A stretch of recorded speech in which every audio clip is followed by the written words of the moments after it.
partir de este momento, Mañanas Blue es periodismo en radio. Bienvenidos. Bienvenidos, muy buenos días. Son las 6 de la madrugada, 40 segundos. Los saludos de Blue Radio. Atención, el huracán Beryl se convirtió esta madrugada en categoría 5, que lo eleva a potencialmente catastrófico. Viene para Colombia, ya pasó por Granadas, Barbados, Trinidad, Tobago, San Vicente y Granadinas. Un paso devastador, lleno de muy graves efectos en las carreteras, en embarcaciones, inclusive con una persona muerta. Lo grave será ahora para Colombia, que será nuestro territorio que va a tocar o esta noche o mañana en la madrugada a más tardar. Ha pasado por más de 7 países en Centroamérica y el Caribe, lleva una velocidad de 250 kilómetros por hora. Pasará por La Guajira, por la isla de San Andrés, va a pasar por Guajira, por Magdalena, Atlántico y Bolívar. Efectos que van a durar hasta el próximo jueves. Es el primer gran huracán de la temporada en el Caribe y ya tiene la misma fuerza destructora de Emily, si ustedes lo recuerdan, el muy poderoso huracán del año 2005. Este Beryl tiene alertas en otros países vecinos, en Jamaica, México, Haití, Dominicana, Curazao, Aruba, Venezuela y lo más grave para nosotros, Colombia. Vamos a sentir lluvias en todo el territorio, obviamente de manera particular en el Caribe colombiano. Les hablaré también de una semana que va a ser movidísima para el gobierno Petro. Están comenzando los cambios en su gabinete, anunciados con lacónicos "gracias, ministro". Gracias, ministro, se va el ministro del Interior. Gracias, ministro, se va Néstor Osuna, ministro de Justicia, a donde llega quien fue candidata a la Fiscalía, Ángela María Buitrago. No se sabe todavía quién va a ser el nuevo ministro del Interior. Ya les contaré del sonajero. Puede ser Roy Barreras, puede ser Juan Fernando Cristo, ministro centrista de su partido En Marcha, que podría entrar al gabinete. Hay diferentes apuestas porque, por supuesto, a portas como estamos también de una nueva legislatura, aquí vendrán guiños de carácter político. Será una crisis que se va a llevar por lo menos a 7 ministros. Obviamente las apuestas están abiertas. La nueva ministra de Justicia fue ternada al cargo de fiscal por el presidente Petro, fue fiscal delegada ante la Corte Suprema de Justicia y en su escritorio estuvieron investigaciones, muchas, por ejemplo, contra militares en la retoma del Palacio de Justicia de 1985, la misma del M-19. El ministro Osuna, que hace 2 semanas decía aquí que estaba feliz en el cargo, ahora se va a buscar la Defensoría del Pueblo. Hablando del presidente Petro, estuvo en Panamá en la posesión del nuevo presidente, José Raúl Mulino, con quien van a definir un nuevo compromiso en tema migratorio. Este Mulino, que es Delfín de Martinelli, tiene buena relación con el presidente Petro. Habían tenido una reunión para hablar del Darién, para hablar de lo que pasa en la frontera en temas de narcotráfico y de minería ilegal. Pero la agenda va más allá, pasa también por la interconexión eléctrica y por el intercambio de información de carácter financiero. Bienvenidos, tenemos muchas historias para acompañarlos. Murió la otra joven herida en el accidente de Cibaté, el de la semana pasada, el de los motociclistas atrevidos, indolentes, que se llevaron a 2 motociclistas, las atropellaron, salieron corriendo, ahora dicen que no, huyeron, no se detuvieron, mataron a Laura Daniela Gómez, una joven mamá de 2 pequeños de apenas 27 años, pero habían matado también a Karen de apenas 20 años de edad. La Fiscalía asumió la investigación porque Laura Daniela es la segunda víctima. Tiene la Fiscalía más videos, no solo en el que se ven ellos, a los motociclistas atropellándolas a ellas, sino otros que prueban que huyeron de la escena del crimen. Hablando de accidentes, este fin de semana los hubo muchos en el puente de San Pedro y San Pablo. 59 accidentes en carreteras del país que dejan 24 muertos. Hablando de la Operación Retorno, les contaré de los problemas que hubo en La Mesa, en donde sus habitantes, por un problema local, terminaron bloqueando a miles de personas que venían desde Girardot, desde Anapoima o desde La Mesa para Bogotá. Les contaré de la protesta en pleno puente festivo, por supuesto con un enorme sabor de chantaje. Hay nuevo golpe al Tren de Aragua. La policía capturó a Larry Changa, que es uno de los fundadores, era buscado y solicitado en extradición por Venezuela y Chile. Lo capturaron en Circasia, en el eje cafetero, en un allanamiento en donde van a definir ahora siguiente paso si hay o no extradición. Segundo golpe contra estos delincuentes del Tren de Aragua. Bienvenidos, hoy es jueves, es 2 de julio. Es jueves de partido de la Selección Colombia, que será a las 8 de la noche, Ricardo, jugando hoy si somos primeros del grupo.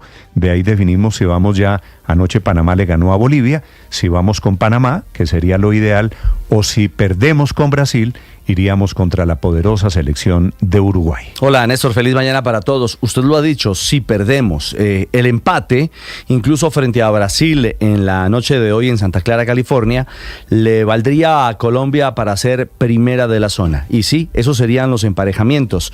Si Colombia finaliza en el primer lugar, será rival de CONCACAF. Panamá, que es la gran sorpresa en esta fase de grupos, por meterse en los cuartos de final me refiero, y la otra cara sería verse con un equipo al que para mí es el otro gran favorito al título de esta Copa América, que es Uruguay. Sí. De momento Estados Unidos es el gran derrotado, era el local, supuestamente con un fútbol creciente. En el grupo de Estados Unidos clasifica Panamá. Uno diría que las dos selecciones que han decepcionado en esta Copa América son tanto Estados Unidos, que tiene toda la razón, el anfitrión de esta Copa, y el equipo de Chile, que había sido históricamente gran protagonista. Bueno, Perú llevaba 10 Copas América sin dejar de avanzar a cuartos. Son 3 equipos que tienen ese farolito, pero particularmente los norteamericanos por ser los dueños de la fiesta, que bueno, sin ellos continúa en los Estados Unidos. Nosotros estamos metidos en la siguiente etapa de la fiesta. Lo que falta por definir hoy es quién es nuestro rival, que será en cualquier caso sábado en la noche, ¿verdad? Exactamente, sábado en la noche sería el emparejamiento para enfrentar esta instancia de cuartos de final, donde ya están las 8 mejores selecciones. Colombia, recordemos, ya tiene asiento allí. Lo que estamos por definir es si vamos vestidos para ser primeros de la fiesta o ser segundos en esa instancia decisiva, porque ya empieza la eliminación directa. Otros en la calle le dicen el mata-mata, como usted prefiera. 6 de la mañana, 7 minutos. Ya le vamos a hablar también de la Euro, de las lágrimas de Cristiano Ronaldo, de su Portugal que finalmente ganó ayer, ganó sobrado España, y en la Euro van a tener partidazo el viernes en el siguiente cruce, porque viene España contra Alemania. Exacto, será el 5 de julio, un duelo pues de 2 supercampeones, y la realidad es que el llanto de Cristiano terminó convertido en la sonrisa de Cristiano. Bueno, él aportó al final en la serie de cobros desde el punto penal, pero fue gigante su arquero. Bueno, todos esos detalles se los vamos a contar en la otra mitad de la alegría, porque Europa vive su Euro y América disfruta y palpita su Copa. En Estados Unidos, a propósito, un tribunal, la Corte Suprema, el Tribunal Supremo le concedió inmunidad parcial al expresidente Donald Trump por el asalto parcial al Capitolio, y al otro lado, en el Partido Demócrata, se preguntan si no es Biden. Es el dilema ¿quién? A portas de unas elecciones en donde el presidente Biden ya aparece muy debilitado. En Estados Unidos también les cuento, anuncian reanudación de diálogo con el gobierno de Maduro. Biden, que ya cedió ante Maduro, se volverá a sentar en unos diálogos intentando algo de transparencia y garantías electorales, porque este mes de julio que comienza también será de elecciones en Venezuela. Biden, que ya le soltó a Maduro, Alex Saab, que ya le levantó las sanciones, vuelve a sentarse en la mesa de diálogo con el presidente de Venezuela. Lo celebra en Colombia el presidente Gustavo Petro. Es un gusto saludarlos, bienvenidos. Comenzamos semana, comenzamos mes de julio. Aquí está lo más importante. Y estamos comenzando hoy transmisión un poquito más temprano para quienes están en el canal de YouTube. Aquí están las noticias, el resumen que preparamos en Voces y Sonidos en Mañanas Blue. Se elevó la alerta de verde amarilla para los departamentos de Magdalena, Atlántico y Bolívar, y para el norte del archipiélago de San Andrés, Providencia y Santa Catalina. Siendo así, en casi toda la costa norte colombiana se han activado protocolos de prevención con comités de gestión del riesgo para evitar posibles emergencias, teniendo en cuenta que los coletazos de este fenómeno natural empezarán a sentirse a partir de este martes. Queda prohibido el zarpe de embarcaciones menores en las playas de Riohacha, de Bulla, y esto también comprende a Palomino, mientras que en el Cabo de la Vela, además de esta restricción y también También para Punta Gallinas y Puerto Bolívar queda prohibido el ingreso de bañistas a las playas. Lady Rodríguez, la meteoróloga del Sistema de Alertas Tempranas de La Guajira. Al estar ubicado hacia el norte de nuestro territorio nacional, favorecerá abundante nubosidad y lluvias en algunos sectores. ¿Cuáles son los departamentos más vulnerables ante el paso indirecto de este huracán? El presidente Gustavo Petro confirmó la salida de otro de sus ministros de su gabinete. Se trata del ministro de Justicia, Néstor Osuna, uno de los pocos ministros que se sostenía desde el primer gabinete ministerial del gobierno Petro. Soy consciente de que no soy imprescindible. Si el presidente considera que el segundo tiempo del gobierno es mejor con otro equipo, pues nos haremos a un costado con la satisfacción de haber puesto un granito de arena. En su reemplazo llegará Ángela María Buitrago, quien fue parte de la terna para fiscal presentada por el presidente. La salida de Osuna se suma a la del ministro del Interior, Luis Fernando Velasco, que anunció el presidente Petro también este fin de semana. El gobierno tiene que pensar en hacer ese acuerdo y traer personas que representen ese acuerdo. Durante el fin de semana se ha desatado una gran polémica por cuenta de unas declaraciones del presidente Gustavo Petro que han sido calificadas como agresión y censura a la libertad de prensa. A través de su cuenta de X, el presidente Gustavo Petro acusó a la Fundación para la Libertad de Prensa de tener entre sus fundadores a personas vinculadas con el paramilitarismo. Esta declaración ha avivado el debate y las críticas en el país. Jonathan Bock, director de la FLIP. Pues con esta estrategia que realiza el presidente, pues lo que se hace es debilitar precisamente el trabajo de los medios, generar un clima de censura, un clima de temor. Jaime Abello, director de la Fundación Gabo. Desilusiona la posición del señor presidente y le hacemos un llamado para que rectifique. Él sabe perfectamente que ha cogido solo un aspecto de la realidad para explotarlo en contra y descalificando a una institución seria. Estamos mal, pero la cosa pinta bien. Así que miremos el futuro con entusiasmo. Vienen mejores tiempos para los panameños. De eso no tengan la menor duda. José Raúl Molino tomó posición este lunes como presidente de Panamá y se comprometió a recuperar la bonanza económica, encarar la abultada deuda pública y frenar la migración irregular por la que atraviesa el país cada año.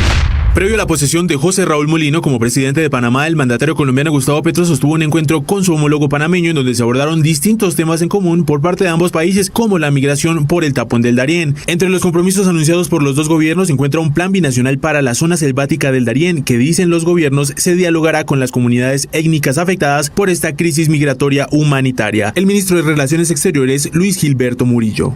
La colaboración entre las fuerzas de seguridad, la policía, fuerzas militares para combatir las redes que operan en esa zona y que se aprovechan de múltiples economías ilegales. Las disidencias de la Segunda Marquetalia anunciaron un cese unilateral al fuego y su intención de liberar a los secuestrados tras la finalización del primer ciclo de negociaciones con el gobierno en Caracas. Tanto el ex jefe paramilitar Diego Fernando Murillo, alias Don Berna, le envió una carta al presidente Gustavo Petro desde una cárcel en los Estados Unidos, en la que le solicita participar a distancia de los diálogos que sostiene el gobierno con distintos grupos criminales como gestor de paz. Encontramos el objetivo, jefe. En medio de un mega operativo de la Dijín fue capturado alias Larry Changa, cofundador de la banda transnacional Tren de Aragua. Este hombre se escondía en una casa quinta construida por él mismo en Circasia, Quindío. Los bienes que ostentaba ayudaron a dar con su paradero. El coronel Edwin Urrego, director de investigación criminal e Interpol. Se tiene conocimiento que en el año 2018 había tomado rumbo hacia Chile, donde se le considera el máximo cabecilla del Tren de Aragua. Luego, en el año 2022, ingresa a Colombia con una cédula falsa. Ante las denuncias de abuso sexual a dos niñas de la comunidad de Embera entregadas a la Unidad de Protección Integral de la Florida, el ICBF intervino en el caso para garantizar el restablecimiento de los derechos de ambas niñas. Las dos menores de 11 y 14 años de edad de manera paralela recibieron atención en el sector salud. Igualmente fueron ubicadas en la modalidad de hogar sustituto. La entidad hace un llamado a la comunidad a denunciar cualquier caso que ponga en peligro la vida e integridad de cualquier niño o niño de adolescente a través de la línea 141. Era una niña de 20 años, apagaron su sueño. No justicia para Karen. Nos sentimos mal, nos sentimos que eso no tuvo que haber pasado. Nos sentimos mal. Karen Martínez y Laura Daniela Gómez fallecieron este fin de semana tras el accidente que se registró en la noche del viernes 28 de junio en la vía Cíbate-Soacha, cuando un grupo de moteros las golpeó y las hizo caer de las motos. Autoridades continúan investigando la muerte de dos extranjeros durante el puente festivo en una zona exclusiva de Medellín. Mientras que un mexicano fue asesinado dentro de un restaurante, un estadounidense fue hallado sin vida y desnudo en un prestigioso hotel de la ciudad. El hecho dejó 3 personas capturadas. Manuel Villamejía, secretario de Seguridad y Convivencia de Medellín. Estos 3 sujetos son de nacionalidad venezolana y 2 de ellos provenían de la ciudad de Bogotá. Esto, así como quién era la víctima, las causas y si hay más personas involucradas, hacen parte de la investigación que se sigue desde este momento. El presidente de Venezuela, Nicolás Maduro, anunció que reanudará el diálogo con Estados Unidos, a pesar de las sanciones de Washington contra el sector petrolero de su país. El anuncio lo hizo el mandatario justo a menos de un mes de las elecciones presidenciales. Se reanudan el miércoles que viene y vamos a debatir y a buscar nuevos acuerdos para que se cumpla lo firmado en Qatar. Quiero diálogo, quiero entendimiento, quiero futuro para nuestras relaciones, quiero cambios, eso sí, bajo la soberanía absoluta y la independencia de Venezuela. La Corte Suprema de Estados Unidos dictaminó que el expresidente Donald Trump tiene cierta inmunidad frente a algunos casos penales que enfrenta. El presidente Joe Biden afirmó que la decisión sienta un peligroso precedente al sugerir que no hay límites en las acciones para un mandatario en ejercicio. Esta nación se basa en el principio que en Estados Unidos no hay un rey. Todos somos iguales ante la ley. Nadie está por encima de la ley, ni siquiera el presidente de los Estados Unidos. Europa está en modo campaña con la vista puesta en 2 potentes elecciones esta semana que anuncian resultados completamente contrarios. En Francia se prepara la segunda vuelta de las legislativas con la ultraderecha que ya ganó en primera vuelta y que espera conseguir mayoría absoluta este domingo. En el Reino Unido, en cambio, las encuestas adelantan que en las elecciones generales del jueves el Partido Laborista, la izquierda británica, va a arrasar. A las 8 de la noche sonará el pitazo inicial del árbitro venezolano Jesús Valenzuela en el Levi's Stadium para el juego entre Colombia y Brasil, partido que definirá si los dirigidos por Néstor Lorenzo son primeros o segundos de este grupo D. En el equipo colombiano hay varios jugadores que militan en el fútbol brasilero y 3 de ellos serían titulares. De obtener el primer lugar, Colombia se verá las caras ante Panamá el próximo sábado 6 de julio en Phoenix, Arizona, y si pierde hoy y termina segundo del grupo, jugará ante Uruguay el mismo sábado en Las Vegas, Nevada. Estás escuchando Blue Radio. Escanea este código y suscríbete a nuestro canal de YouTube, @Blue Radio Co.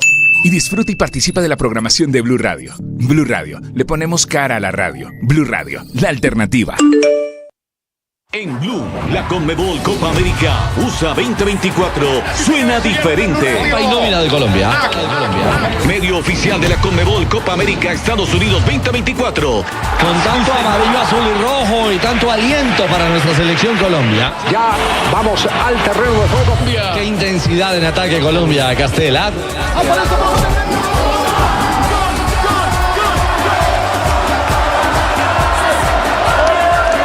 Disfruta de partidos y las últimas jugadas en Blue. Llega el podcast El Futbolista Presidente. Dago García entra al juego con su primer audionovela de Boombox. Encuentre todos los episodios de esta emocionante historia en Spotify o en www.boombox.com. Boombox Podcasts, un mundo por escuchar.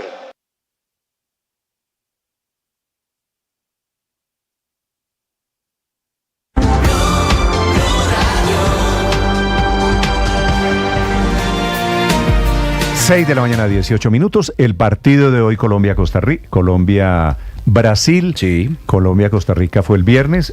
Le acertó al marcador, debo decirlo, padre Linero. Muchas gracias, muy amable. Así que, sí, se lo reconozco. Sí, no, yo lo sé. Estaba listo. Humildemente lo sé. No entiendo el tono. Humildemente, miren la Llega cara a cobrar tan temprano, está bien. Míreme la cara de humildad. Todos estamos felices. Su cara de humildad. Si hoy, Ricardo, a las 8 de la noche empatamos o le ganamos a Brasil, nuestro siguiente partido será con Panamá. Si Phoenix, perdemos Arizona. Con Brasil, sí, nos tocaría un partido muy bravo, porque Colombia, segundo del grupo, iría contra Uruguay el sábado. En Las Vegas, Nevada. Bravo para los dos, indudablemente. Pero si ganamos o si empatamos con Brasil, el siguiente rival sería Panamá. Exactamente, en los cuartos de final. Y no hay que demeritar a un rival como Panamá, que lo hizo bien al derrotar 3-1 a Bolivia. La noche anterior. Y Uruguay, que también pasó con números perfectos, al derrotar 1-0 a los Estados Unidos.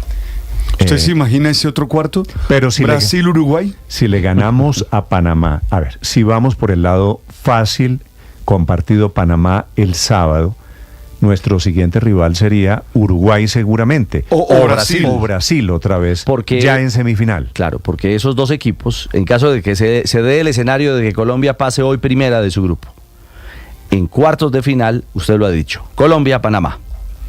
Automáticamente Brasil es segunda, ¿no? El emparejamiento en cuartos sería Brasil-Uruguay. O sea, el siguiente partido, si nos va bien esta noche, repito, si nos va bien, ¿me quiere dar su pronóstico para esta noche? Hoy hay empate. Hoy hay empate. Colombia empata hoy. Si se da el empate, sí, si nos va bien, nosotros enfrentamos a Uruguay en cualquier caso. Si no este sábado, la semana entrante en la semifinal. ¿A Uruguay o a Brasil? O a Brasil. Yo estoy de acuerdo con usted. El rival sería Uruguay. Sí, en situaciones en normales. Semifinales. Me pongo la camiseta de la selección. Hoy es día de fútbol y día de hacer una fuerza inmensa para no perder. Cualquier cosa menos perder hoy con la selección de Brasil. Pero el equipo está jugando bien, o sea, yo sigo siendo creyente, el equipo sigue jugando bien y hoy debe empatar y cuidado, de pronto le puede ganar a Brasil, ¿por qué no? Lo veremos, lo cierto es que el juego será a las 8 de la noche, se juega en San Francisco, en el Levi's Stadium, un gigante, otro mega escenario deportivo que está en California y donde hoy la mancha amarilla seguro será protagonista. Hoy es martes, dije jueves, hoy es martes de partido de la Selección Colombia a las 8 de la noche contra Brasil. Y a las 8 de la noche, desafortunadamente, padre, en el Caribe, deben estar comenzando a sentir esta noche los efectos del huracán Beryl. Así que con un ojo mirando el partido de la Selección Colombia, con el otro ojito, desafortunadamente, viendo los efectos de Beryl, que se pronostica va a ser muy fuerte y va a tocar especialmente, por supuesto, el archipiélago de San Andrés, pero en territorio continental, por lo menos 4 departamentos de nuestro Caribe. Lluvias que vamos a sentir en todo el país desde esta noche y hasta el jueves de esta semana, afectados por este comienzo de temporada de huracanes. Vanessa Saldarriaga. Néstor, buenos días. En constante monitoreo se encuentran en este momento las costas de la región Caribe frente al paso del huracán Beryl, el cual avanza en el mar Caribe en dirección oeste-noroeste, para lo que se espera que en próximas horas entre en aguas colombianas, donde la península de La Guajira será la primera en recibir sus lluvias. Esta mañana allí ya fueron adoptadas medidas de prohibición del zarpe de embarcaciones menores. Entre tanto, se esperan impactos indirectos para Atlántico, Bolívar y Magdalena, departamentos para los que ya fue declarada la alerta amarilla. Incluso ya fue izada la bandera roja por fuerte oleaje en las playas, con restricciones para bañistas en algunos sectores y despliegue desde muy temprano de los salvavidas en las zonas costeras. Lo que confirma el IDEAM es que se espera que estas lluvias puedan estar acompañadas de vientos huracanados y tormentas eléctricas hasta el día miércoles. Así lo explicó Gisaile Echeverry, quien es la directora general del IDEAM. Aumentan las lluvias, pueden haber alteraciones de patrones de viento, entonces pueden significar vendavales. Es importante recordar que estos fenómenos, los huracanes, los ciclones, son fenómenos de gran magnitud, es decir, abarcan muchísimos kilómetros a la redonda, y lo que podemos sentir en el territorio. Para el caso del departamento del municipio de Puerto Colombia, se instalaron estas banderas rojas porque allí se espera que el oleaje pueda alcanzar los 3.5 metros. En estos momentos ya se está reportando en esta población costera fuertes vientos. Por eso Leonardo Vargas, quien es el jefe de la Oficina de Gestión del Riesgo, confirmó que el protocolo de respuesta incluye un trabajo articulado con pescadores, caseteros y los rescatistas. Tenemos un oleaje entre 1.5 y se prevé que llegue a 3.5 en la medida que se vaya acercando el huracán. Tenemos un protocolo con los pescadores, con salvavidas, para monitorear las alertas que nos emita la DIMAR en relación a las restricciones de embarcaciones y salida. Y es que en los 4 departamentos donde se encuentra declarada la alerta amarilla ya están activados los puestos de mando unificado, pero uno de los puntos más preocupantes es la isla de San Andrés, donde tuvieron que activar un protocolo de preparación y prevención como respuesta no solo a lo que sería el impacto del huracán Beryl, sino también a la tormenta tropical Chris en el Golfo de México, que está teniendo influencia sobre este archipiélago y que está generando ya afectaciones en esta zona más al norte del Mar Caribe. Willy Gordon, quien es secretario de Gestión del Riesgo, confirmó que incluso ya fue ordenado acondicionar un colegio para tenerlo como posible refugio. Sin embargo, como son fenómenos atmosféricos, pueden hacer movimientos erráticos fuera de lo proyectado. Eso quiere decir que cada institución que conforma este comité debe activar sus protocolos institucionales. Y es que incluso se espera un posible mar de leva para el archipiélago de San Andrés, Providencia y Santa Catalina. Por último, los departamentos de Sucre y Córdoba tienen una alerta por vigilancia, a lo que se sumaron en las últimas horas los departamentos de Antioquia y Chocó, como parte también de un mecanismo de respuesta ante los coletazos del huracán Beryl, Néstor. Vanessa, gracias. Esta mañana en modo susto por Beryl en el Caribe colombiano, 6:24 minutos. Fue un fin de semana para el presidente Petro de visita a Panamá, de cambios en su gabinete y también de ataques contra los medios de comunicación. El presidente Petro, inconforme con el episodio de Laura Sarabia, la emprende contra medios, contra periodistas y ahora también contra la FLIP, que antes le gustaba y ahora le parece de derecha.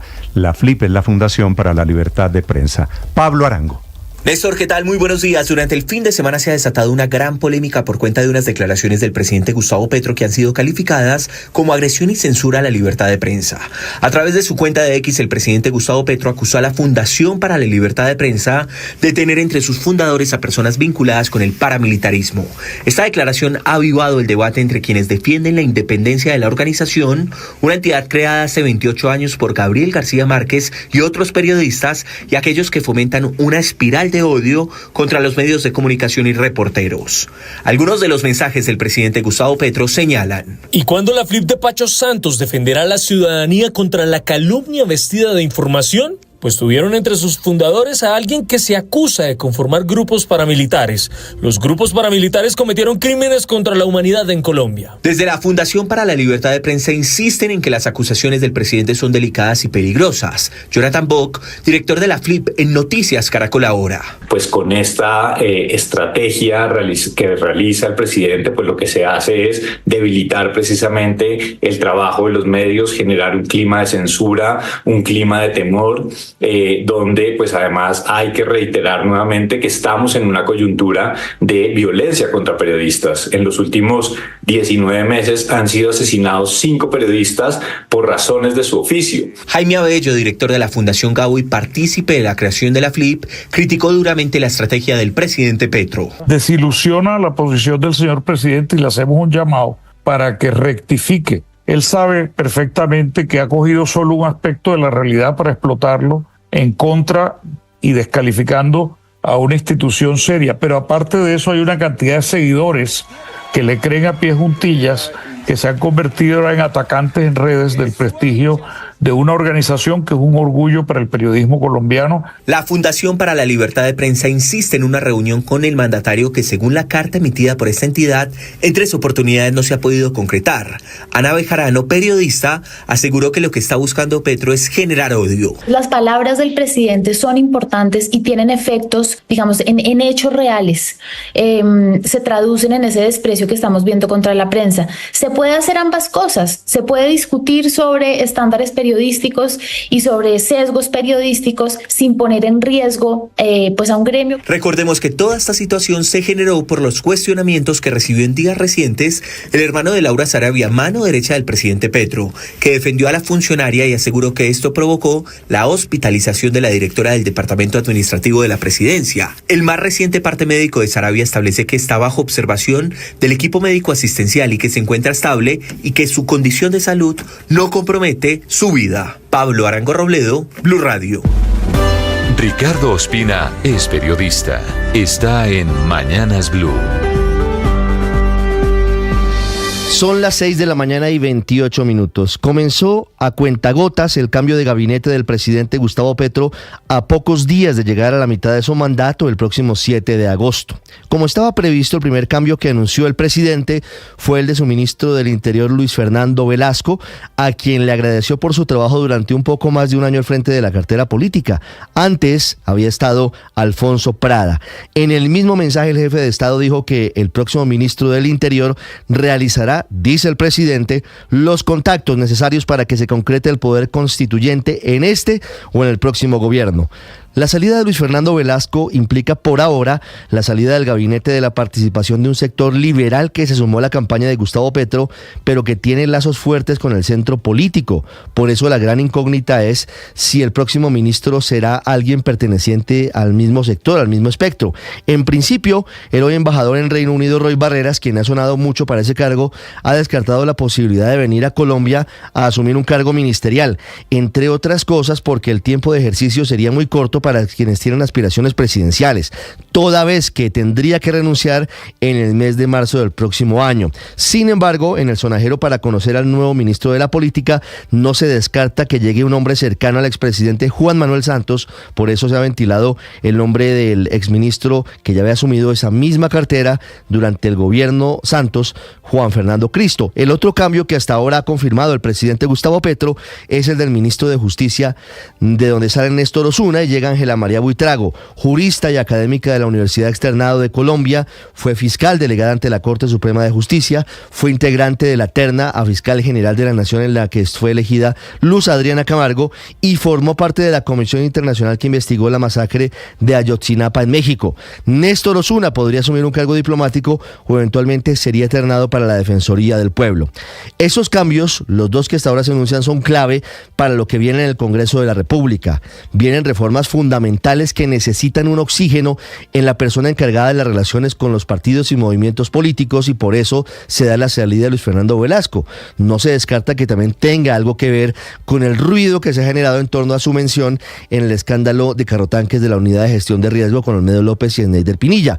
Por otro lado, en materia de justicia, vienen reformas profundas que tendrá que liderar a partir de ahora la ahora ministra Ángela María Buitrago. Todavía entonces faltan y quedan en capilla otros 5 ministerios. Al final, 7 serán los cambios, como lo anticipamos aquí en Blue Radio. Quedan pendientes eventualmente de su salida el ministro de Minas y Energía, la ministra de Vivienda, la ministra de Educación y otros cargos importantes a nivel ministerial, el ministro de Transporte y otros que podrían salir en los próximos días del gobierno del presidente Gustavo Petro. Víctor Grosso es periodista. Está en Mañanas Blue. 6 de la mañana, 31 minutos. El Banco de la República hizo un quinto recorte consecutivo en sus tasas de interés, quedando en el 11,25% luego de la disminución de 50 puntos básicos aplicada el viernes pasado. De esta manera, sigue haciendo su tarea para reactivar la economía en la medida en que la inflación nacional y factores externos se lo permitan. El gobierno quería una reducción más fuerte, pero aún así ya se está sintiendo más a gusto con la nueva tasa de interés contrastada con el nivel de la inflación. Lo dijo el propio presidente Gustavo Petro en sus redes sociales.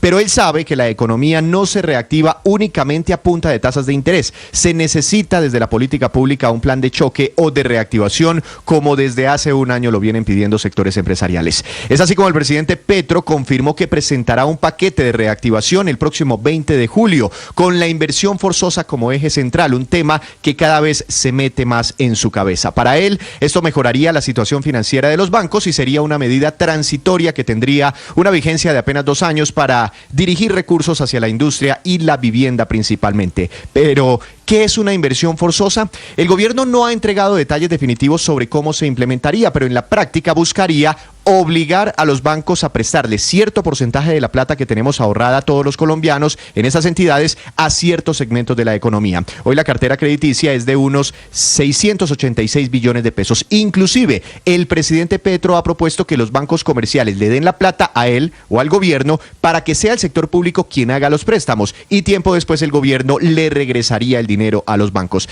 Si se llegara a implementar así, ¿qué garantía tendrían los ahorradores de que les devolverán la plata? El ministro de Hacienda, Ricardo Bonilla, se ha reunido ya con los presidentes de estos grupos financieros y reveló que le hicieron una contrapropuesta para dirigir voluntariamente inversiones o préstamos hacia sectores que necesitan fortalecerse, pero a las buenas y no de manera forzada, lo que también están analizando. Asobancaria rechaza la propuesta del presidente de la República. Dice el gremio que sería una medida forzosamente inconveniente, que no funcionó en el pasado y que al contrario encarecería el crédito para el resto de los colombianos. Con el mensaje que puso el presidente Petro el fin de semana, será entonces el Congreso de la República el que tenga la última palabra sobre las inversiones forzosas de los bancos comerciales. María Camila Orozco es periodista. Está en Mañanas Blue. Ahora son las 6:34 de la mañana. Larry Amaury Álvarez Núñez es el nombre del hombre que trajo a Colombia el temido Tren de Aragua. Llegó al país hace 6 años como cofundador de esta peligrosa banda por la que se hizo merecedor de una circular roja de Interpol como uno de los hombres más buscados en Latinoamérica porque era el hombre que lideraba el microtráfico en la región. Este socio directo de alias Niño Guerrero y Joan Petrica se fugó de la cárcel Tocorón en Venezuela, donde fundaron esta banda transnacional. En 2018 llegó a Chile y solo hasta el 2022, con una cédula falsa, ingresó a territorio colombiano. Cayó en Circasia, en el departamento del Quindío, cuando se escondía en La Primavera, una casa quinta que él mismo había construido para esconderse. No era una casa común, tenía túneles y varias salidas en caso de una redada, como ocurrió, pero ese día estaba solo, estaba sin su habitual esquema de seguridad. Esta captura, que se dio a solo 4 días de la captura de Salomón Fernández Torres, conocido como alias Salomón, máximo cabecilla del Tren de Aragua en Bogotá, significa un respiro en el caso de Colombia, donde él específicamente, alias Salomón, recibía ingresos mensuales entre 2.000 y 3.000 millones de pesos, producto de homicidios, extorsiones, desplazamiento forzado y hasta secuestros express. Alias Salomón era el responsable de los homicidios, de esos cuerpos en bolsas que empezaron a aparecer desde hace 3 años en Bogotá. Fue el responsable de que el año pasado en la capital del país la extorsión creciera en un 22%, según la Fundación para la Reconciliación Pares, que le atribuye esa cifra en rojo a esta peligrosa banda que también delinque en Chile, Ecuador, Perú y Brasil, aunque el gobierno de Nicolás Maduro lo niega su existencia, diciendo que es ficción mediática. A propósito del Tren de Aragua, hace apenas unas semanas, Transparencia Venezuela habló de una banda de 4.000 hombres. Esto ocurrió el 12 de junio de 2024, por lo que surge la pregunta si es cierto que con estos 2 golpes en el caso de Colombia está desmantelado por ahora, que es la tesis del presidente Petro. Camila Carvajal es periodista. Está en Mañanas Blue. 6 de la mañana, 36 minutos. Beryl es el nombre del primer huracán de la temporada en el Caribe, que ya está convertido en el más fuerte que ha pasado por Granada, Barbados, Trinidad y Tobago y San Vicente y Granadinas, donde mató a la primera persona y de donde salió convertido en huracán categoría 5. En las próximas horas llegará primero a Jamaica con vientos de más de 250 kilómetros por hora y luego pasará frente a La Guajira y a la isla de San Andrés en Colombia. Amanecemos con 5 departamentos en alerta amarilla por esas fuertes lluvias, por ráfagas de vientos, aumento del oleaje y hasta tormentas eléctricas, según advierte el IDEAM. En Colombia, las lluvias comenzarán a sentirse hoy en La Guajira y se irán regando por Magdalena, Atlántico, Bolívar y la isla de San Andrés, lluvias que comienzan hoy y que durarán mínimo hasta el próximo jueves. El huracán ya tiene la misma fuerza destructora de Emily, que es el huracán más poderoso de 2005, el que causó estragos en el Caribe. Beryl esta mañana tiene alerta en Jamaica, México, Haití, República Dominicana, Curazao, Aruba, Venezuela y, como les contaba, Colombia. Por recomendación del IDEAM, en nuestro país la alerta es amarilla, pero significa también restricciones a la navegación y hasta el ingreso de bañistas al mar, por ejemplo en Punta Gallinas, allí en La Guajira. Dice el mismo IDEAM que este huracán, si bien lo sentirán con fuerza en el Caribe, podría provocar lluvias en el centro del país como un efecto colateral, para que usted, así no esté en el Caribe, se prepare y saque el paraguas, porque por Beryl será esta una semana de lluvias. Estás escuchando Blue Radio. Escanea este código y suscríbete a nuestro canal de YouTube, @Blue Radio Co. Y disfruta y participa de la programación de Blue Radio. Blue Radio, le ponemos cara a la radio. Blue Radio, la alternativa. En Blue, la Conmebol Copa América USA 2024 suena diferente. Hay nómina de Colombia. Medio oficial de la Conmebol Copa América Estados Unidos 2024. Con tanto amarillo, azul y rojo y tanto aliento para nuestra selección Colombia. Ya vamos al terreno de juego. Qué intensidad en ataque Colombia, Castela.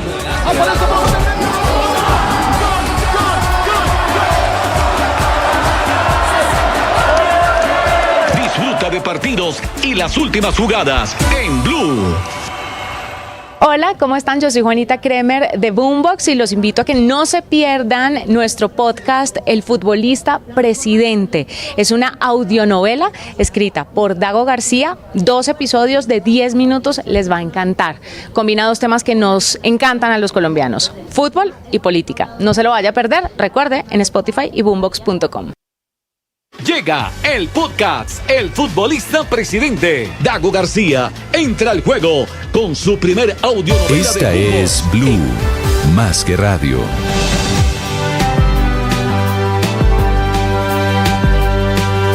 Mañana soleada en Bogotá, 7:36 de la mañana, 39 minutos. Padre, buenos días. Buen día, Néstor. Como siempre, con ánimo, con fuerza, con ganas. Iniciamos esta semana cortita, porque tuvimos 2 domingos. Entonces, feliz, contento y tratando de provocar las mejores emociones para este día. Tema de hoy, padre. Oiga, ¿usted ha oído hablar de la inteligencia narrativa? Pues usted sabe que ahora la inteligencia la han comenzado... No, he escuchado de muchas inteligencias, pero la narrativa no me ha tocado. Es la capacidad de hacer historia. Yo me acordé de usted cuando estuve leyendo, porque usted es una de las personas que más me ha insistido en que hay que saber contar, en que hay que saber echar un cuento, siempre en el periodismo, en la vida. Pues encontré un artículo que relaciona eso que llama ese saber contar con la salud mental. Sí. Las personas que saben organizar su vida como una historia y que cuentan una anécdota y que organizan las cosas tienen mejor salud mental que aquellas que creen que los acontecimientos son episodios apartes. O sea, yo tengo inteligencia narrativa y no sabía. Usted tiene inteligencia narrativa con toda seguridad. Es más, usted siempre insiste, eche un cuento, cuente. Y no me había enterado. No me había enterado que soy inteligente. Pero ¿sabe qué? ¿Sabe por qué eso es interesante? Señor. Porque cuando uno logra organizar una historia de su vida, uno ubica las cosas en su proporción. Cuando uno cree que es un episodio y uno se ahoga ahí, termina desesperado y angustiado. Entonces hay que aprender a contar hasta su propia vida. Vale. ¿Usted tiene inteligencia narrativa? Yo me he ganado la vida con inteligencia narrativa. O sea, usted es inteligente. Muy bien, ya viene el padre Linero hablando de inteligencia narrativa, ya vienen los deportes. También hay noticias de la Euro, que está buenísima, Ricardo, ¿no? Pues, Néstor, de nuevo buenos días a todos. La Euro que metió a Francia ahí con lo justito, derrotando a Bélgica y ya está en cuartos. La Portugal Francia que solo gana con autogoles, me parece que es la gran decepción de la Euro 2024. Sí, Vertonghen, el belga, fue el autor de una Euro, además plagada de goles en contra, y que es cierto, no ha tenido ni la chispa de Mbappé, ni la capacidad de Giroud. Bueno, la magia de esta Francia subcampeona actual en el mundo no ha sido tal. Y lo de Portugal, que tuvo drama tras el empate 0-0 con Eslovenia y luego en la definición de cobros desde el punto penal, donde Diogo Costa, el arquero del Porto, fue el gran héroe. Hoy continúan los octavos, tendremos a Rumania y a Países Bajos y a Austria frente a Turquía. Muy bien, ya vienen los deportes, ya viene el padre Linero, 6:42 minutos. Felipe, apareció el acto del día. Ocurre en el departamento del Cauca, en donde señores disidentes de las FARC, totalmente identificados, inauguraron un peaje. Oiga, estos ya no solo inauguran carreteras, inauguraron un puente y el respectivo peaje. Y colegios también, acuérdese que le hicieron un colegio a Gentil Duarte. El colegio Gentil Duarte. Sí. Están yendo un pasito más allá, Felipe. Peaje en el que, entre otras cosas, están cobrándole a los carros 10.000 pesos, pero también a las motocicletas.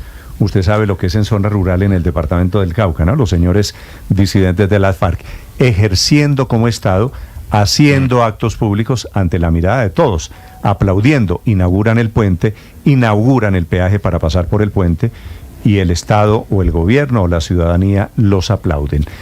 Sobre lo que pasa esta mañana en el Cauca, sobre esta imagen, usted ahí puede ver los señores uniformados, los señores disidentes de las FARC, en plan de inauguración de obras públicas. Felipe García. Esta es la confirmación gráfica de lo que ya sabíamos y sabemos. Y es que el departamento del Cauca desafortunadamente se perdió, Néstor. Felipe, bueno, si ya no hay control territorial del Estado, pues se perdió. Yo no diría tanto, Felipe, que se perdió, pero por lo menos hay una zona del departamento del Cauca en donde están mandando estos disidentes. Felipe García. Hola Néstor, sí señor, ahora las disidencias de las FARC inauguraron un puente vehicular sobre el río Micay en el departamento del Cauca. Esta obra, según se pudo conocer, se habría construido durante un tiempo de 5 meses y tiene la capacidad para que transiten sobre ella vehículos de hasta 4 toneladas. Este puente está ubicado exactamente en la vereda Honduras del corregimiento San Juan de Mechengue. Esto es zona rural del municipio del Tambo en el departamento del Cauca. En el acto de inauguración estuvieron presentes los guerrilleros uniformados y fuertemente armados armados, según como se ven las fotografías que están viendo nuestros oyentes y los seguidores de YouTube. La información que tienen hasta el momento las autoridades es que los hombres de las disidencias que hicieron la inauguración del puente son integrantes de la estructura Carlos Patiños de las disidencias de las FARC. Lo que llama la atención, Néstor, de este hecho es que las fotos del momento del corte de la cinta, y allí se vio un aviso en el que se evidencia que van a cobrar, como usted mencionaba, el peaje para carros y motos para que puedan transitar los vehículos por allí. El peaje está anunciado con un letrero de despacio, y en ese también está escrito que las motos deberán pagar 2.000 pesos y los carros un total de 10.000 pesos para poder pasar por el puente. En las imágenes se ve a estos hombres armados con el uniforme camuflado y con el brazalete en el que está escrito que hacen parte del Frente Carlos Patiños. Fue uno de estos hombres justamente el que cortó la cinta de inauguración. Los hombres armados están acompañados de un grupo de personas e incluso se ve en las fotos una maquinaria amarilla. Son aproximadamente 15 personas las que hicieron presencia en este acto de inauguración, la mayoría de ellos de civil. Uno de estos hombres, Néstor, lleva un chaleco incluso con el estampado Guardia Indígena. Lo cierto es que ya están inaugurando estas obras las disidencias de las FARC en el Cauca. ¿Los que se ven allí son de la Guardia Indígena, Felipe? Sí, señor, las fotos se ven muy claros, los de la Guardia Indígena. Lo que nos están diciendo a nosotros Sí, hay es que esas obras... esas obras las están haciendo los de las juntas de acción comunal de allí de la zona, pero las están inaugurando las disidencias de las FARC. Sí. Lo que, Ricardo, lo que no ha hecho el Estado de cobrarle peaje a las motocicletas, ahora lo están haciendo los señores de las FARC, ¿no? Sí, señor. 2.000 pesos imagínese para usted. las motocicletas. ¿Le harán protesta a las disidencias? No, obviamente no, padre, eso Es peligroso. Mire, mandan y ejercen los señores en esa foto que estamos viendo en el canal de YouTube, ahí se ve que la persona que corta la cinta tiene un chaleco que dice Guardia Campesina. Pero el problema no son los de la Guardia Campesina, que pueden estar un poquito asustados también, permitiendo, pues dejando que los señores con armados... Pues está cortando la cinta, yo creo que está de acuerdo con el acto. Sí, pero ¿quién no está de acuerdo en una zona en donde las FARC mandan y ejercen todo su terror? Pues Néstor, no sé. Tienen, tengo mis dudas. supongo que están, no sé, supongo que están obligados a estar de acuerdo. 6:46, ahí queda, Felipe, de todas formas, la imagen de los disidentes de las FARC inaugurando puente en Cauca, cobrando peajes por el paso del puente en Cauca. No, por eso le digo, ya hay una zona del Cauca y de Nariño que se perdió y desafortunadamente pues el Estado no está presente.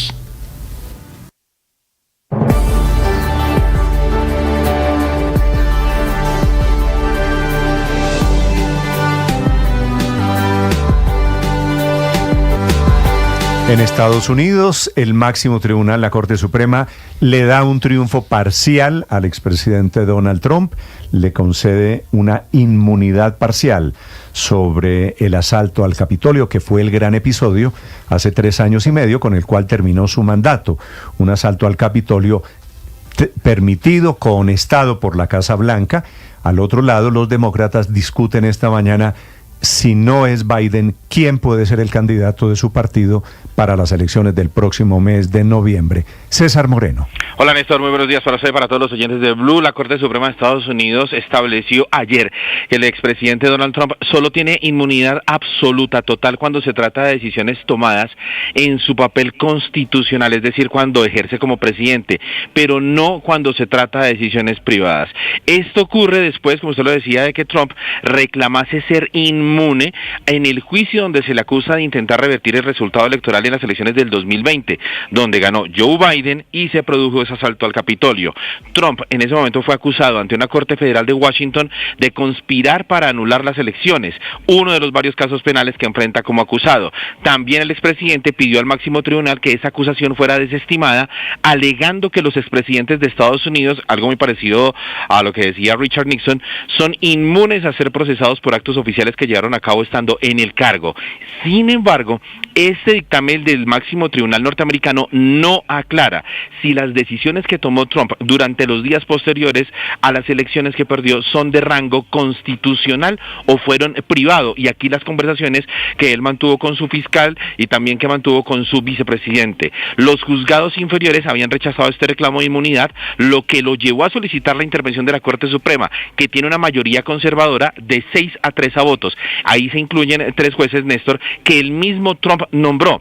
Esta decisión podría retrasar entonces el juicio en su contra por cargos de conspirar para subvertir esas elecciones. Es decir, para las elecciones del próximo noviembre, él va a llegar limpio por este proceso, y si avanza y llegase a ganar la presidencia, pues simplemente él mismo se perdona, se autoperdona y fin de la causa. El expresidente Trump se pronunció tras conocer el fallo de la Corte Suprema, celebró la decisión de otorgarle esta inmunidad parcial. Es una gran victoria para nuestra Constitución y nuestra democracia, dijo el republicano en un post difundido a través de su perfil en su red social Truth Social. Pero para Joe Biden no fue una buena noticia y le dio munición al actual presidente en medio de la contienda electoral. Mantuvo su discurso que Trump es una amenaza para la democracia, y anoche, en una locución al país, Biden dijo: No one is above the law, not even the President of the United States. With today's Supreme Court decision on presidential immunity, that fundamentally changed. For all practical purposes, today's decision almost certainly means that there are virtually no limits on what a president can do. Nadie está por encima de la ley, ni siquiera el presidente de los Estados Unidos, pero a todos los efectos prácticos es casi seguro que la decisión de la Corte significa que casi no hay límites a lo que el presidente puede hacer. Es un precedente peligroso, respetaré los límites del poder, pero como cualquier presidente, incluido Trump, ahora será libre de ignorar la ley. Que Dios los bendiga a todos y que Dios ayude a preservar nuestra democracia, dijo Biden. Pero la reacción más dura de esta decisión de la Corte llegó desde la misma Corte. Hay 3 juezas progresistas, liberales, encabezadas por Sonia Sotomayor y secundadas por Elena Kagan y Ketanji Brown Jackson. Dijo Sotomayor en un comunicado: el presidente de Estados Unidos es la persona más poderosa del país y posiblemente del mundo. Cuando utiliza sus poderes oficiales de cualquier manera, según el razonamiento de la mayoría, ahora estará protegido de la persecución penal. Y para ponerlo de una forma más gráfica, explico que esta decisión de la Corte podría traducirse en que ordena al equipo SEAL 6, ese es de las fuerzas especiales de la Marina, asesinar a un político, inmune. Organiza un golpe militar para aferrarse al poder, inmune. Acepta un soborno a cambio de un indulto, inmune. Dejemos que el presidente viole la ley, dejemos de explotar las trompas de su cargo para beneficio personal, dejemos de usar su poder oficial para fines malvados, porque si supiera que algún día puede enfrentarse a la responsabilidad por violar la ley, no sería tan audaz. Y concluye: el presidente es ahora un rey por encima de la ley, dijo la jueza Sotomayor. Y todo esto, Néstor y oyentes, en medio de la gran pregunta, si por fin ha llegado el momento de reconocer que el presidente no es, debido a su avanzada edad, el candidato idóneo, no ya para dirigir la primera potencia mundial otros 4 años, sino para plantar cara mínimamente a su rival Donald Trump, porque todavía siguen los coletazos del debate de la semana pasada. Su familia lo respaldó esta semana y dice que él tiene que seguir en la contienda para salvar la democracia de los Estados Unidos.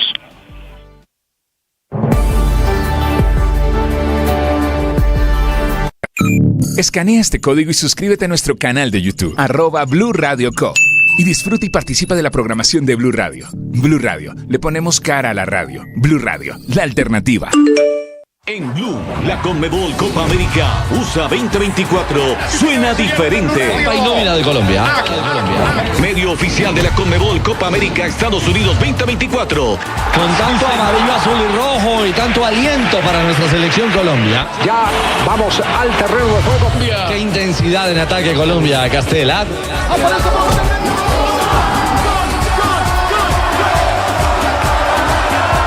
El padre Alberto Linero es periodista y también está en Mañanas Blue.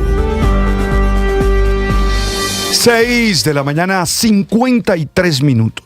El bienestar es un tema que a mí particularmente me apasiona mucho. Me interesa todo lo que pueda contribuir a la felicidad, la salud mental, la gestión de emociones, las relaciones interpersonales y, por supuesto, la espiritualidad. Creo que la vida es demasiado corta para que la vivamos como una tortura. Y en estos días me encontré con un concepto que no conocía en profundidad y que no había relacionado con el bienestar. Hablo de la inteligencia narrativa.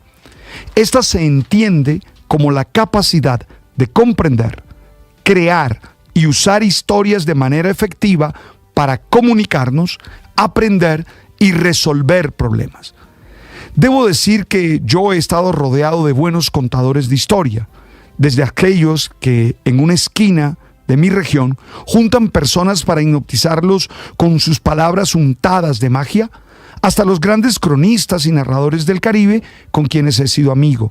De hecho, me gusta contar historias y he convertido muchas anécdotas en narraciones que comparto con amigos. Ahora entiendo que la inteligencia narrativa es una herramienta poderosa para mejorar la salud mental, y lo es de diversas maneras. Porque cuando tú la desarrollas, 1, puedes mejorar autocomprensión. 2, se te genera bienestar emocional. 3, capacidad para afrontar desafíos. Y 4, obtienes beneficios terapéuticos. Tal vez lo más interesante es que quienes son capaces de narrar su vida con un propósito serán capaces de comprender lo que sucede y enfrentarlo con aceptación, capacidad de transformación y superación.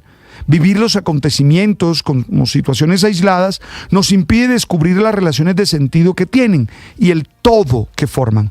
Además, cuando tú sabes narrar, eso te permite compartir con otros tu vida, generando los lazos empáticos necesarios para darnos como hombres fuertes, como seres humanos fuertes, y no vencernos rápidamente. La investigadora Regina Friedman lo expresa de esta manera, abro comillas: el concepto de inteligencia narrativa pone el poder de la historia en el centro de lo que significa ser eficaz en todos los ámbitos de nuestra existencia, extendiéndose más allá de los conceptos de inteligencia emocional e inteligencia intelectual. Bueno, resueno con esa herramienta terapéutica. Inmediatamente me acuerdo del journaling, ya que permite no ahogarnos en lo hondo de los acontecimientos, sino aprender a narrar en el mar de nuestra vida, que siempre es un relato. Las victorias y derrotas, la pasión y la afición en juego y los datos de lo último en deportes se lo presenta Mañanas Blue. Ya son las 6 de la mañana, 56 minutos, momento de hablar de deportes, momento de hablar de Copa América. Hoy tendremos Colombia-Brasil, cierre de la fase de grupos, la disputa por el primer lugar de este grupo D. Un empate o un triunfo le permitirá a Colombia cerrar primera. Si lo consigue, en cuartos, Colombia enfrentaría a Panamá. Sería el próximo sábado en Phoenix, Arizona. Si es segunda, y para ser segunda, el único escenario posible es perder frente a Brasil. El rival sería Uruguay, también el próximo sábado en Las Vegas, Nevada. La más posible formación titular de Colombia nos muestra a Camilo Vargas en el arco, a Daniel Muñoz, Davinson Sánchez, Carlos Cuesta y Johan Mojica en el bloque defensivo. Aquí hay una realidad: 2 jugadores amonestados que vienen apercibidos con tarjeta amarilla son Richard Ríos y Jefferson Lerma. Ahí habría recambio dentro del planteamiento del técnico Néstor Lorenzo. Mateus Uribe y Kevin Castaño podrían ser los elegidos. James Rodríguez, el 10 de Colombia. John Arias, el motorcito del Fluminense, junto a Luis Díaz, el crack del Liverpool, y en el frente de ataque, la más probable presencia otra vez de Rafael Santos Borré. John Córdoba es otro de los jugadores que tiene amarilla en Colombia y podría guardarlo el técnico Lorenzo pensando en los cuartos de final. Repetimos, los amonestados para hoy llegan con amarilla Lerma, Ríos y Córdoba. Entre tanto, Brasil tendría a Alisson en el arco, Danilo, Militao, Marquinhos y Wendell en el bloque defensivo, Bruno Guimaraes junto a Joao Gómez, Savinho, que es talentosísimo este joven jugador, Paquetá, Vini Jr. y Rodrigo. Estelar formación brasilera para un partido que será dirigido por el venezolano Jesús Valenzuela. Recordemos que Colombia viene de golear 3-0 a Costa Rica y Brasil hizo lo propio 4-1 frente a la selección de Paraguay. A esta hora Colombia tiene 6 puntos, es líder, segunda Brasil con 4, tercera Costa Rica con 1 punto y cuarta Paraguay con 0 unidades. La pelea para Costa Rica pinta milagrosa. Debe golear a Paraguay y esperar que Colombia le gane a Brasil para aspirar a ser segunda. Lo cierto es que a las 7 de la noche comenzará el servicio del equipo deportivo de Blue del duelo entre Colombia y Brasil, y a las 7:25 la señal será del Gol Caracol. En la Eurocopa, Francia avanzó, derrotó 1-0 a Bélgica, y Portugal en serie de cobros desde el punto penal venció 3-0 a Eslovenia. Cristiano erró penalti en el tiempo regular, lo tapó Oblak, y en la serie de cobros desde el punto penal final. Acertó CR7, pero fue Diogo Costa, el arquero del Porto, el gran héroe, al atajar los 3 cobros del seleccionado esloveno. Hoy, 11 de la mañana, Rumania frente a Países Bajos y a las 2 de la tarde, Austria frente a Turquía para el cierre de los octavos de final de la Eurocopa. Y Tour de Francia, a esta hora en desarrollo, etapa número 4, le quedan 108,6 kilómetros a una fracción que tiene 3 puertos de alta montaña, 2 de segunda categoría y 1 de fuera de categoría. El Galibier, ese ascenso mítico, tendrá hoy batalla de 23 kilómetros para los corredores. De momento el líder es Richard Carapaz, el del IF, el ecuatoriano. Pogačar, Evenepoel y Vingegaard son segundo, tercero y cuarto con el mismo tiempo. Y Egan Bernal, como lo menciona Goga, es octavo a 21 segundos. La señal a esta hora es de Caracol Sports. Desde las 6:30 de la mañana está en nuestra señal HD2 y en el tour por caracol.com. A las 8 de la mañana, la invitación para que estén conectados al canal Caracol en su señal principal para vivir las emociones de esta cuarta jornada. 6:59, los deportes a esta hora en Mañanas Blue.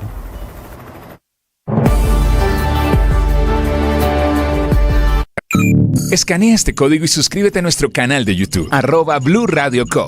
Y disfruta y participa de la programación de Blue Radio. Blue Radio, le ponemos cara a la radio. Blue Radio, la alternativa. En Blue, la Conmebol Copa América USA 2024 suena diferente. Hay nómina de Colombia. Medio oficial de la Conmebol Copa América Estados Unidos 2024. Con tanto amarillo, azul y rojo y tanto aliento para nuestra